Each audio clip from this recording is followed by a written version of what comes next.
It's late at night. You're in bed, holding your phone, scrolling through your banking app, and there it is, your savings account. $12,000. Money you saved slowly, over years. You skipped eating out. You said no to trips. You cancelled subscriptions you didn't really need. And then you see the interest you earned this month. $4. Just 4. And a quiet thought hits you. I've done everything right. So why do I feel stuck?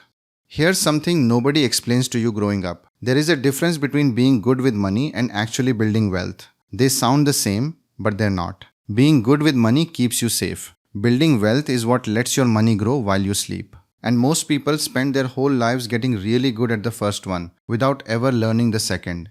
In this video, I'll break down why that happens and how to slowly change it, step by step, without taking crazy risks or losing sleep. And just so it's clear, this is not financial advice. It's just simple education to help you understand how money works. If you've got savings sitting there and a small voice telling you it should be doing more, you're in the right place. Hit subscribe and let's get into it. Let's start with a truth that stings a little. Your savings account might be quietly working against you. Not because saving is bad. Saving is exactly where everyone should start. But a savings account has one job: keep your money safe. It was never built to grow it. And there's a silent problem most people forget about: inflation. Every year, prices go up by 2, 3, sometimes 4%. So if your money earns 0.5% while everything around you gets more expensive, you're not staying still. You're slowly falling behind. The number on your screen looks the same, but it buys less every year. Now let's put real numbers to this, because numbers make it clear. Imagine two people, same salary, same discipline. Let's call them Mike and David. Both saved $10,000. Mike keeps his in a savings account earning 1%. David puts his into the stock market, which has historically returned around 10% a year over long periods. After 1 year, Mike has $10,100. David has $11,000. $1,000 gap. Small. Easy to ignore. But money doesn't live for just 1 year. It lives for decades. Let that same gap run for 20 years. Mike's $10,000 slowly grows to around $12,000.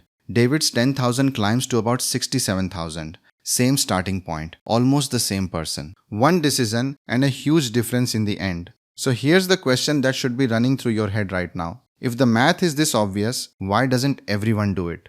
Why do so many hard-working, disciplined people leave their money sitting in savings while it slowly loses value? The answer isn't intelligence. It isn't income. It's fear. And honestly, it's a fear that makes sense. When your money sits in a savings account, you can see it. It feels solid. It doesn't move. You check the balance and it's exactly where you left it. But investments move. They go up on Monday, down on Wednesday, and drop on a Friday for no clear reason at all. And your brain, built to protect you, panics and says, stop, pull back, protect what you have. That instinct once kept humans alive. But when it comes to money, it's often the very thing keeping you stuck. Here's the good news though. You don't have to jump in all at once. The smartest way to move from saving to investing is slowly, in stages. Calm, simple steps that build your confidence without ever putting your safety at risk. Let me walk you through them. Stage 1. Build your safety net first. Before you invest a single dollar,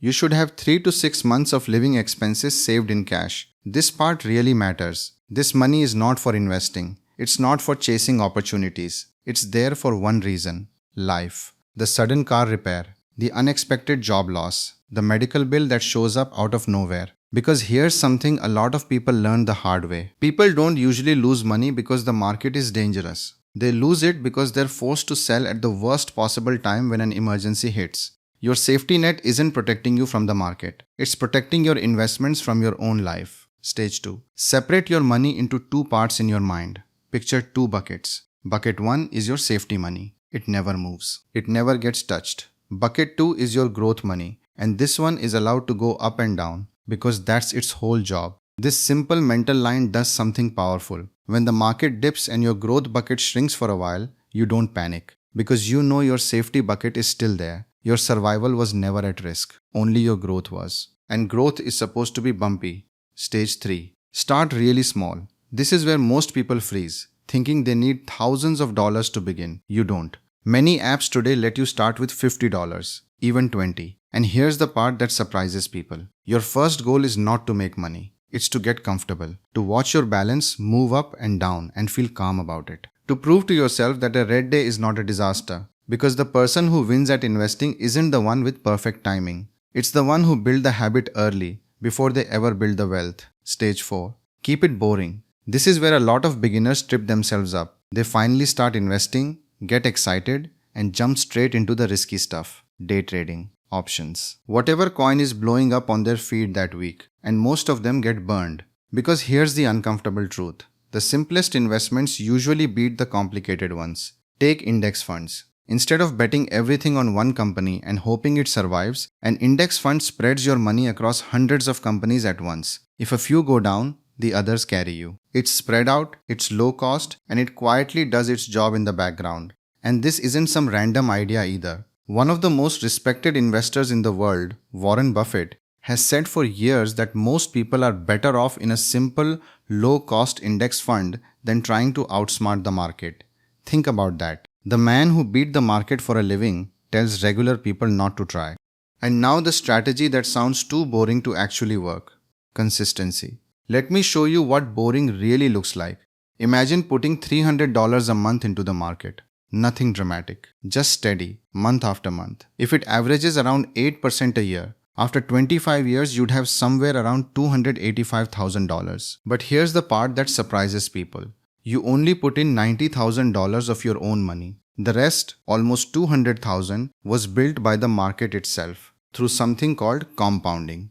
Your money slowly started making more money, and that money kept working while you slept. But I won't pretend it's easy. The hardest part isn't the strategy. It's staying calm. Because markets will crash. Not maybe. They will. It's happened many times before, and it'll happen again. The headlines will get scary. People around you will panic, and your own hands will itch to sell everything. This is the exact moment that separates real investors from gamblers. Here's the mindset shift that changes everything. When the market drops, your monthly investment suddenly buys more shares at cheaper prices. The crash that scares everyone is quietly giving the patient investor a discount. That's why the calmest people during a downturn are often the ones who understand it best.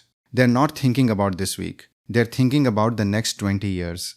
Let me leave you with a simple picture. Saving money is like keeping seeds locked in a jar, safe, untouched, but nothing ever grows. Investing is like planting those seeds in the ground. At first, it looks like nothing, just dirt, just waiting, maybe even a little messy. But give it time, sunlight, and patience. And one day you look up and there's a tree far bigger than the small handful of seeds you started with. So let's tie it all together. Build your emergency fund first. Split your money into safety and growth. Start small and start now. Keep it simple with long-term investments. And most importantly, stay patient and let compounding do the heavy lifting. Because here's the line worth remembering long after this video ends. Saving gives you safety, but investing gives you freedom. So let me ask you honestly, are you still in the saving stage, or have you already taken that first step into investing? Let me know in the comments. Because the day you take that step is the day your money finally stops sleeping and starts working for you.